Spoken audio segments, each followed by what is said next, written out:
आपण पाहत आहात बागलाण वृत्तांत, खबरबात महाराष्ट्राची। स्वातंत्र्य दिनानिमित्त मोहोळांगी आश्रमशाळेत अंमली पदार्थ विरोधी शपथ।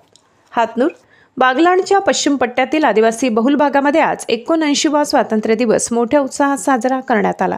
या आदिवासी भागामध्ये मोठ्या संख्येने ग्रामीण भाग असल्यामुळे या भागात मोठ्या प्रमाणात अंमली पदार्थांच्या आहारी गेलेल्यांची संख्या जास्त असल्यामुळे आज स्वातंत्र्य दिनाचे औचित्य साधून मोहोळांगी आश्रमशाळेमध्ये मोठ्या संख्येने गावातील मंडळी व विद्यार्थ्यांची मोठ्या संख्येने उपस्थिती असल्यामुळे आजच्या कार्यक्रमांतर्गत अंमली पदार्थ विरोधी सर्व शिक्षक व शिक्षकेतर कर्मचारी, विद्यार्थ्यांच्या तसेच प्रतिष्ठित गावकडी मंडळी सर्वांच्या उपस्थितीत जिल्हा परिषद शाळेचे शिक्षक अहिरे सर यांच्या मार्गदर्शनाखाली अंमली पदार्थ विरोधी शपथ देण्यात आली।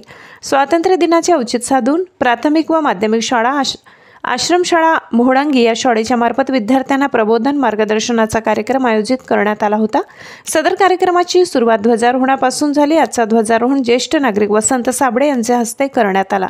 शाळेचे मुख्याध्यापक अहिरे सर, गावचे पोलीस पाटील श्रीमती लताबाई बागुल, ग्रामपंचायत अंबापूर ग्रामसेवक प्रशांत आंबेकर, जिल्हा परिषद शाळेचे मुख्याध्यापक कापडणी सर आदी शिक्षकेतर कर्मचारी, गावातील मंडळी कार्यक्रमाला मोठ्या संख्येने उपस्थित होते।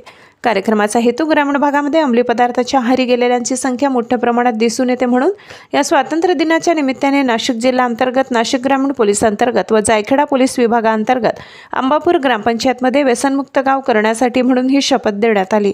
बागलाण वृत्तांतासाठी बाळू बागुल, हातनूर।